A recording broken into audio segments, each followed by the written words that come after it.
Introducción. En esta parashá, que lleva por nombre Ejerei Mot, en medio de la descripción de varias mitzvot, la Torá nos ordena respecto a nuestra observancia en un sentido general. Realizarán mis leyes y cuidarán mis estatutos para caminar en ellos, yo soy Hashem. El significado de para caminar en ellos no es claro. ¿Qué agrega al mandamiento de observar los mandamientos? Explicando la elección de palabras de la Torá con el significado opuesto de caminar, que es estar parado. Esta expresión es utilizada en relación a los ángeles, como está escrito en el libro del profeta Isaías. Los serafín, un tipo de ángel, se paran frente a él. El hecho que los ángeles se paran hace referencia a su nivel espiritual, en el cual permanecen estáticos y no tienen conexión con la idea de crecimiento. Por lo tanto, en contraste, la Torá nos dice que estemos en un estado de caminar, es decir, que busquemos constantemente mejorar nuestro nivel espiritual y evitemos quedarnos estancados en un mismo lugar. Una idea similar en el primer versículo de la parashá, Bejucotai. Si caminan por mis estatutos y respetan mis mitzvot y las hacen.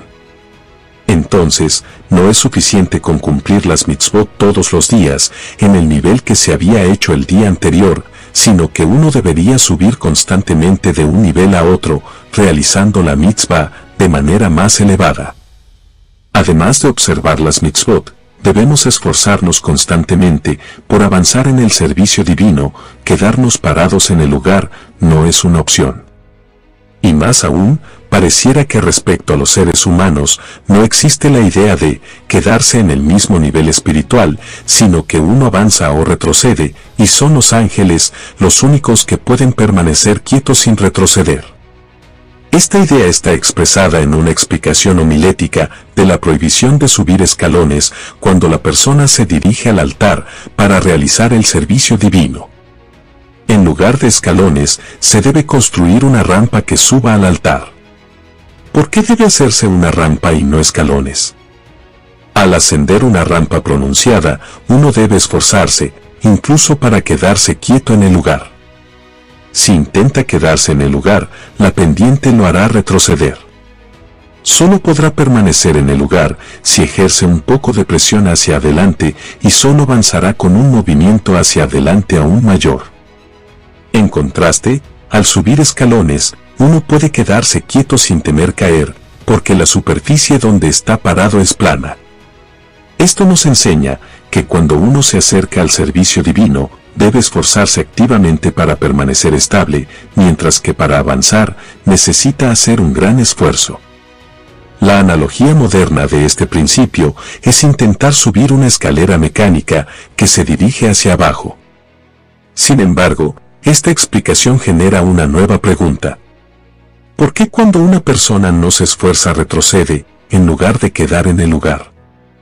La razón es que el Yetzer Hará, inclinación negativa, hace un esfuerzo constante para hacer descender a la persona en su nivel espiritual. Por lo tanto, si la persona no ejerce ningún esfuerzo para avanzar, inevitablemente retrocederá al no haber ninguna fuerza opuesta al Yetzer Hará que le permita mantenerse estable. Uno aún podría preguntar que hay muchas personas que no parecieran estar haciendo un esfuerzo activo para crecer y sin embargo, aparentemente permanecen en el mismo nivel, no parecieran estar deteriorándose espiritualmente. La respuesta es que el decline que ocurre tiene dos aspectos. El primero es que, en un nivel muy sutil, el Yetzer Hará debilita gradualmente a la persona en su servicio divino. Este proceso es tan sutil que los observadores no lo perciben, y por lo general, tampoco lo percibe la persona misma. El segundo aspecto es que cuanto más tiempo postergue la persona el trabajo, en las áreas donde necesita crecer, más cae presa de ese hábito. Cuanto más tiempo permanezca una persona con sus malos hábitos, más difícil le será separarse de los mismos.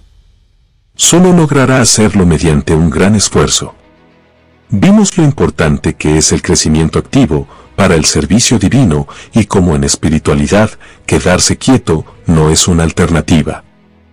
Esta lección es muy pertinente en esta época, en la que intentamos interiorizar las enseñanzas de la reciente festividad de Pesaj. Pesaj es el momento en el que el poder de renovación estuvo en su máximo nivel. Una persona que decidió realizar un fuerte esfuerzo para crecer en su servicio divino recibirá una gran siatá dismaía, ayuda celestial, en Pesaj. Incluso después de Pesaj, estamos ahora en el periodo de Sefirat HaOmer, cuenta del Omer, un periodo particularmente poderoso para trabajar en nuestras características de personalidad en preparación para la recepción de la Torá. Obviamente, es importante que una persona no se proponga realizar demasiados esfuerzos para crecer. Por el contrario, es más recomendable elegir un área en que uno siente que está estancado, y realizar un esfuerzo consciente para crecer en ella, ya sea la observancia de Shabbat, el estudio de Torá, la plegaria, el cuidado del habla, el matrimonio, la crianza de los hijos o cualquier otra área. Si realmente nos dedicamos a crecer, entonces seguramente las enseñanzas de Pesaj nos posibilitarán el éxito. Por otra parte, la Parashá Kedoshim está repleta de mitzvot, que nos enseñan sobre las relaciones interpersonales. Hacia el final de la Parashá, la Torá nos instruye: no odiarás a tu hermano en tu corazón, con certeza reprenderás a tu pueblo, y no portarás pecado a causa de él. Hay muchas preguntas que uno puede hacerse sobre este versículo. Primero, ¿por qué la Torá señala que uno no debería odiar a su prójimo en su corazón, implicando que solo está prohibido hacerlo en el corazón, pero no de otra forma? Segundo, las tres partes del versículo parecerían no estar conectadas, pero al estar en el mismo versículo, sugieren que tienen algún grado de conexión.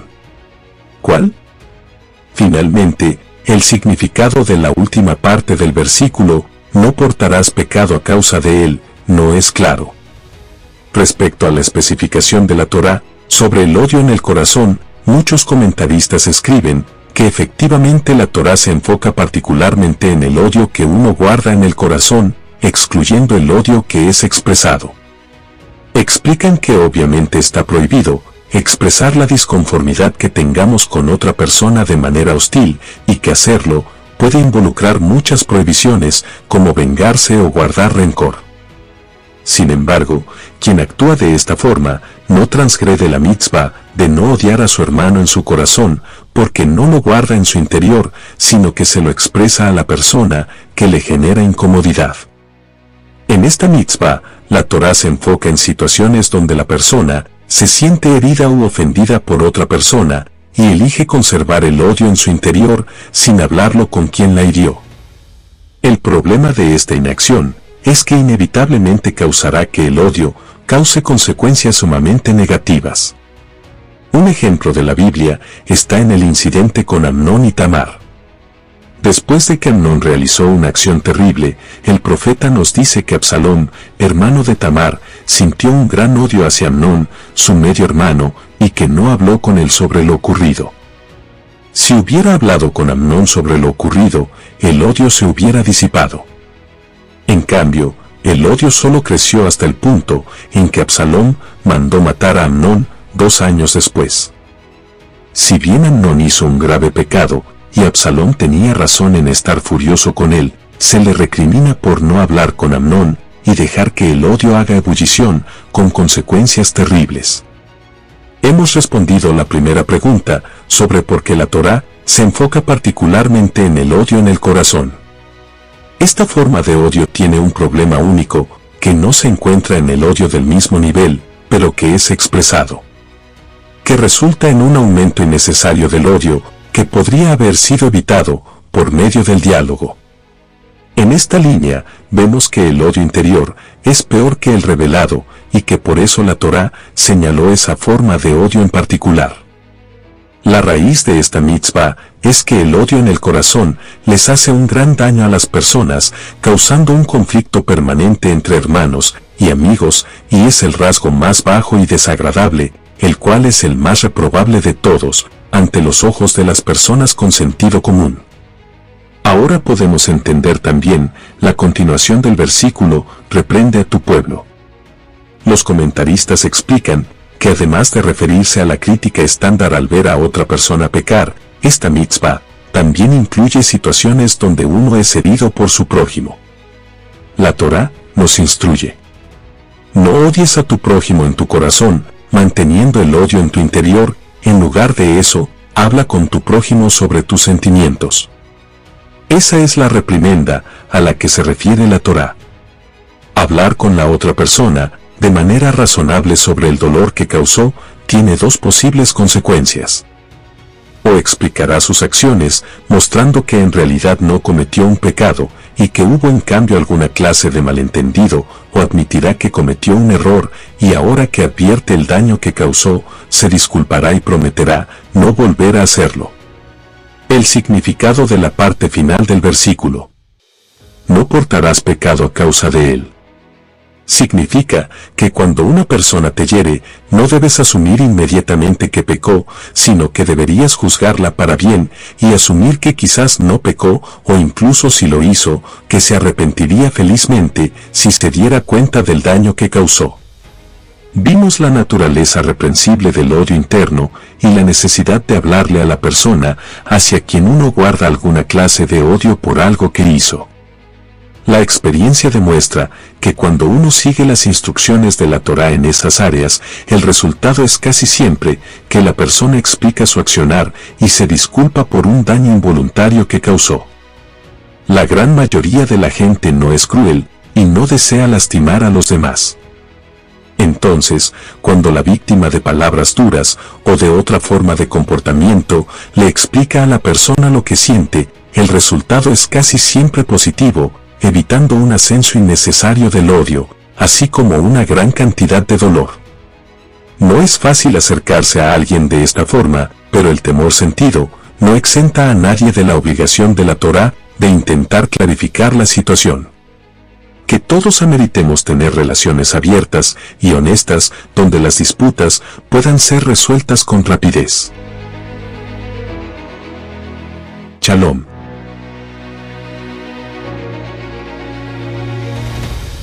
Resumen. Aharei Mot Kedoshim se enfoca en la santidad. El pueblo de Dios no solo tiene la obligación de adherirse a los mandamientos de Dios, sino que a través de ellos nos santificamos y nos volvemos sagrados. En estas dos parashiot, que generalmente se leen juntas, la Torá nos da instrucciones específicas para lograr este elevado objetivo. Lo que importa no es solo lo que debemos hacer, sino que igualmente importante es que lo debemos evitar hacer. No imites las prácticas de la tierra de Egipto, en la que moraste, y no imites las prácticas de la tierra de Canaán, a la que te traigo, y no sigas sus costumbres.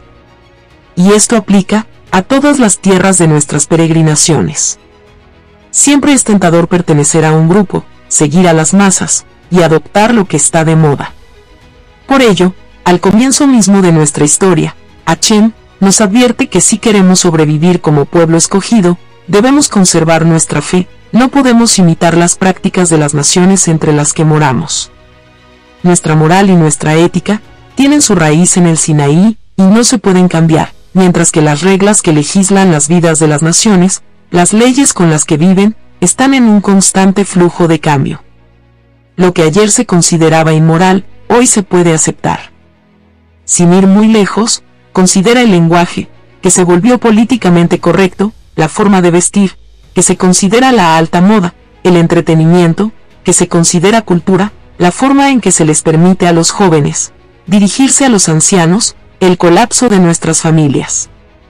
Entonces verás por ti mismo la sabiduría de esta prohibición. Pero, ¿qué pasa si no lo vemos? ¿Qué tiene de malo estar cómodo si no criticar lo que defiende la sociedad? Recuerda las palabras finales de este pasaje. No sigas sus costumbres.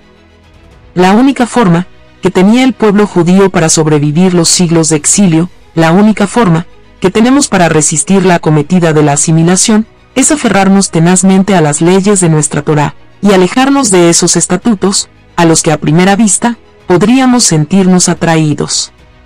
Nuestro modo de vida, nuestros valores, nuestra moral, todo tiene su raíz en el Sinaí y en esa voz divina, que nos obliga eternamente en toda cultura y en todo país.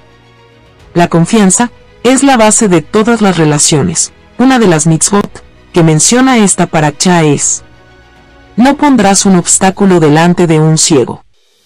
Esta declaración no debe entenderse literalmente, sino que también nos obliga a tener cuidado de no dar malos consejos. También debemos asegurarnos de no tener objetivos ocultos, y que nuestra motivación para dar ese consejo sea pura. Sin embargo, la pregunta que surge es: ¿por qué la Torá no declara simplemente que está prohibido engañar a otra persona?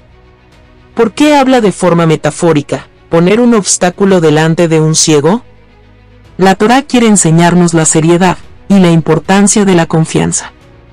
Así como a ninguna persona sana se le ocurriría hacer tropezar a un ciego, o hacer que se pare frente a un vehículo en movimiento, aconsejar mal a otro es igualmente deplorable.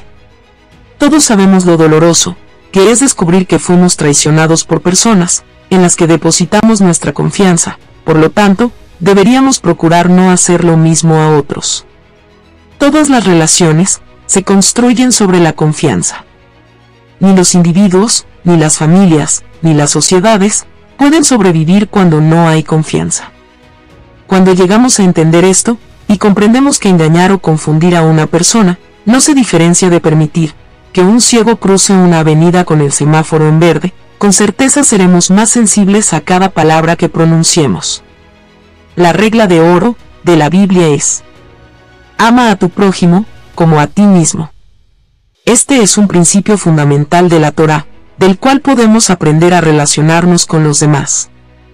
La pregunta es si es posible amar a otra persona como nos amamos a nosotros mismos.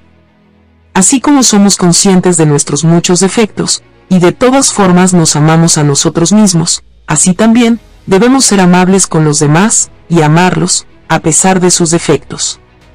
Este mandamiento nos obliga a amar a todos los que practican nuestra fe, como a nosotros mismos, a actuar con afecto y tener cuidado de sus sentimientos, sus posesiones, su dinero y su dignidad, tal como lo haríamos con los propios. Por otro lado, vemos que la Torá no nos exige literalmente que amemos a la otra persona como nos amamos a nosotros mismos. De hecho, hay una regla que establece que en tiempos de peligro, nuestra propia vida tiene precedencia. Lo que Dios sí exige es que deseemos para los demás lo que deseamos para nosotros mismos, y que los tratemos con el mismo respeto y consideración que deseamos para nosotros. El maestro judío Hillel parafraseó este mandamiento y dijo: lo que no te gusta que te hagan, no se lo hagas a los demás. Y le dijo a un futuro converso: esa es toda la Torá. Ve y estudiala. El resto es comentario. En la parashá de esta semana, descubrimos el significado de la espiritualidad. Dios proclama: Vitem li kedosim, ki kadosh ani Hashem. Serán santos para mí, porque yo, Hashem, soy santo. ¿Acaso un hombre común y corriente puede aspirar a la santidad? ¿Eso es realista? Sí, la Torá declara no solo que es posible alcanzar ese objetivo, sino que tenemos la obligación de hacerlo. Nuestra parashá no presenta este mandamiento como una idea teórica, sino que detalla los pasos exactos que se deben dar para concretar ese objetivo. Como resultado, en esta parashá se menciona la mayoría de las cosas esenciales de la Torá, porque a través de la adherencia a esas mitzvot, nos volvemos santos. Estas mitzvot incluyen, desde respetar a los padres, hasta amar a nuestro prójimo como a nosotros mismos, desde no vengarse, hasta cuidarse de no caer en chismeríos, desde ser amable con los extraños, hasta pagarle al obrero en el mismo día, desde respetar el Shabbat, hasta no adorar ídolos, y mucho más. Esto cubre todos los aspectos de la vida. Todavía más, Dios le ordenó a Moshe que enseñe esos mandamientos a toda la nación. Kol Adat Bene Israel. Todo hebreo debía estar presente, para resaltar el hecho de que la santidad no pueda lograrse mediante una existencia ermitaña, a través de la negación de uno mismo, la meditación, o escalando el Himalaya, sino solo al tratar a los demás con gesed, justicia, consideración y amor, acercándolos y acercándonos así a Dios. La Torá nunca deja nada a la especulación, sino que nos brinda un mapa claro, que nos muestra cómo alcanzar nuestros objetivos. Nuestros sabios delinearon varios caminos que llevan a la santidad. 1. Sepárate de lo inmoral y pecaminoso. Obviamente, nuestra definición de lo que es inmoral o pecado, basada en la Torá, es muy distinta de lo que la cultura del siglo XXI acepta como norma. Como estudiantes responsables, debemos estudiar exactamente qué significa inmoral y pecaminoso. 2. Santifícate con aquello que está permitido.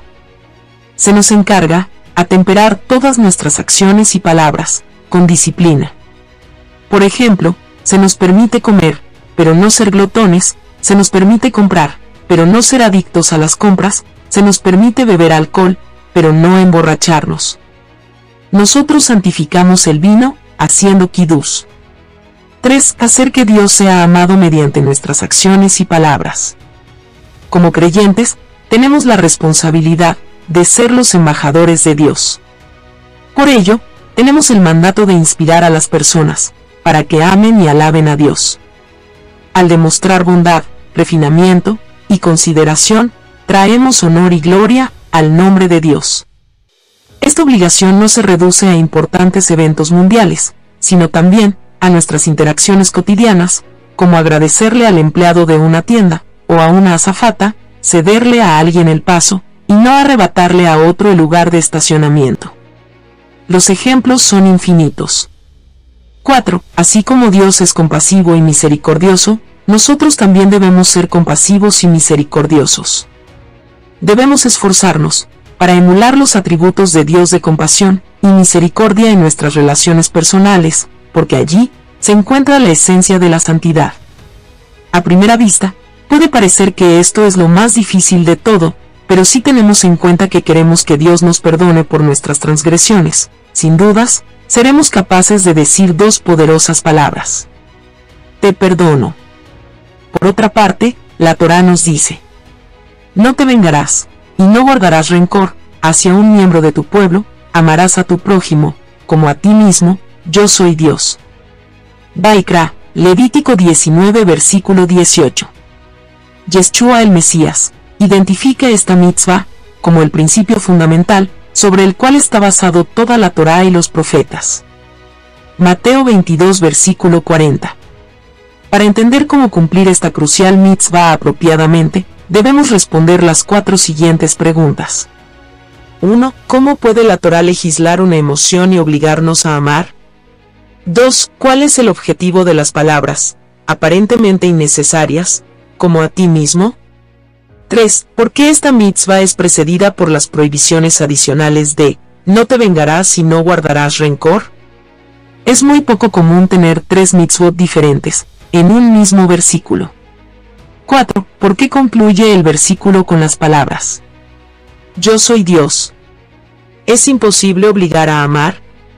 Obligar a amar nos parece imposible. Sin embargo, es algo que todos hacemos. Imagina a un hijo diciéndole a su padre: odio a mi hermana. Ningún padre responderá: está bien, no pasa nada si odias a tu hermana.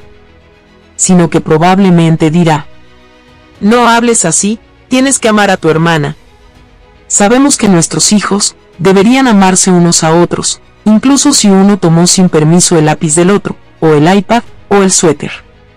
Nada debería interponerse entre su amor. El padre no está solamente sugiriendo que el hermano ame a su hermana, lo está exigiendo.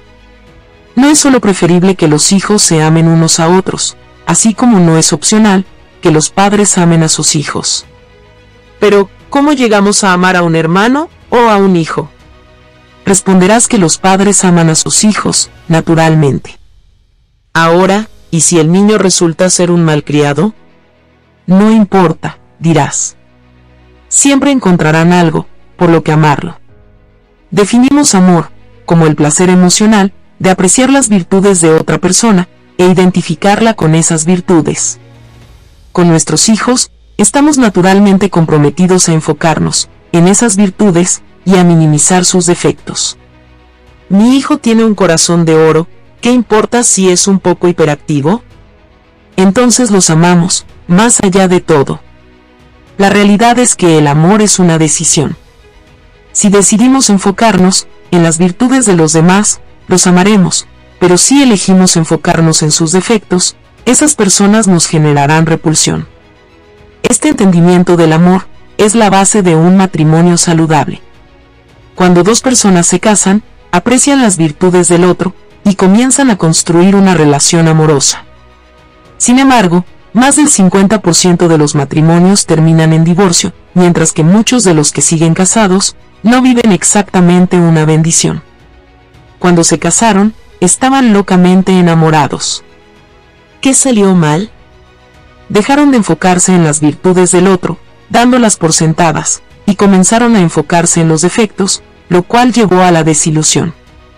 Toda persona es una mezcla de virtudes y defectos, donde elegimos enfocarnos, y lo que consideramos como la esencia de la persona, depende completamente de nosotros. Cuando la Torá nos obliga a amar, nos está instruyendo que identifiquemos a las personas, con sus virtudes. En consecuencia, esto es algo que puede ser ordenado. El entendimiento griego del amor está simbolizado por Cupido, que revolotea por ahí y arroja una flecha a dos personas desprevenidas. ¡Boom! Ahora ese hombre y esa mujer ya están enamorados. El entendimiento occidental del amor proviene del griego, viendo al amor como un accidente que te ocurre. Pasa o no, pero no lo puedes controlar. Sin embargo, avanza hacia adelante. Con la misma facilidad que te enamoras, puedes desenamorarte. Pero si el amor no está basado en un compromiso por apreciar sus virtudes, entonces, cuando aumentan las dificultades de la vida matrimonial, podría pasar lo siguiente. Un día, después de asumir su amor por su mujer durante años, el hombre está trabajando horas extra en la oficina, junto a una compañera mujer que es su secretaria. De repente, Cupido se inmiscuye detrás de él, y sin ninguna advertencia, le dispara otra flecha. ¡Boom! Aquel hombre se enamoró de su secretaria. El hombre vuelve avergonzado a su casa, y le explica a su esposa. Lo siento. Me enamoré de mi secretaria. Pero no es mi culpa, no estaba buscándolo, solo ocurrió, porque ese bribón de Cupido me disparó. Su esposa sale de su vida, y entra la secretaria. Si el amor no es algo que puedes elegir, entonces, lo único que puedes hacer para seguir casado, es esperar que Cupido no te dispare nuevamente, junto con otra mujer. ¿Acaso te sorprende que la tasa de divorcio sea tan alta? Contrasta esto con la relación entre padres e hijos. Ningún padre cuerdo volvería un día a su hogar y les diría a sus hijos: me enamoré de los hijos del vecino. No roncan de noche y obtienen mejores calificaciones. Lo siento, pero ustedes se van. Los chicos de al lado se mudan a casa. No nos enamoramos de nuestros hijos, porque entendemos que el amor no es una ocurrencia. No dejamos de interesarnos por nuestros niños, porque nos molestan. Aceptamos la obligación de amarlos, a pesar de que a veces son mucho más irritantes que nuestra pareja. Si trajéramos el mismo tipo de compromiso a nuestro matrimonio, nuestro amor continuaría creciendo y profundizándose con el tiempo, al igual que ocurre con nuestros hijos, permitiendo que nuestro matrimonio no solo soporte los ataques del viento, sino que prospere. Otra parte del mandamiento es: no te vengues, no guardes rencor. El resentimiento envenena el amor. Alguien te lastima, y por meses no puedes verlo, sin recordar lo mucho que te hirió. Ese rencor nubla tu visión, y te hace completamente incapaz de ver lo bueno de esa persona. Tu resentimiento hace ebullición, y tu deseo de vengarte crece, imposibilitándote amar a la persona. Si quieres amar a tu pareja, a tus padres, o a cualquier otra persona, debes abandonar el resentimiento que sientes hacia ellos. Es por esa razón que estas dos prohibiciones preceden a la mitzvah de amar a tu prójimo. Abandonar nuestros resentimientos no es fácil, pero si vemos a la persona que nos hirió como parte de nosotros, nuestro resentimiento desaparece. Imagina tajear accidentalmente tu mano izquierda, mientras rebanas una zanahoria. ¿Tomarías el cuchillo con tu mano izquierda, ¿Y cortarías intencionalmente tu mano derecha en venganza? Por supuesto que no, porque tu otra mano es parte de ti, y lastimándola, te lastimas a ti mismo. A final de cuentas, la humanidad es un todo. Vengarse de otra persona es tan autodestructivo, como cortar tu otra mano con el cuchillo, y esa es la razón por la que la Torá dice que debes amar a tu prójimo, como a ti mismo. Ver a la otra persona como a ti mismo, eliminará el resentimiento que te impide amarla. Por desgracia, a menudo no nos damos cuenta que todos estamos conectados, y a menudo hace falta una fuerza externa para hacernos entender que somos un solo pueblo. Por ejemplo, los nazis no diferenciaron entre tipos diferentes de judíos. Para ellos, éramos todos un mismo pueblo. Cuando los terroristas de Hamás asesinaron a 3 estudiantes de Gush Etzion, todo el pueblo judío se unió.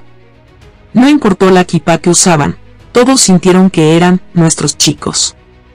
En aquellos momentos de la vida, en los cuales reconoces esta verdad, aférrate a esa percepción, porque es la mejor cura para los efectos destructivos del resentimiento. En resumen, amar es decidir enfocarse en y apreciar las virtudes de otra persona. Entonces, puedes ser ordenado.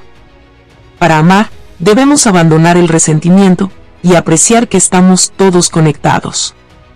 Cuando nos unimos con amor, Hashem mismo se une a nosotros. Abandona los resentimientos. No te vengues y no guardes rencor. Elige amar. Ama a tu prójimo como a ti mismo. Y Hashem morará contigo. Yo soy Dios. Shabbat Shalom.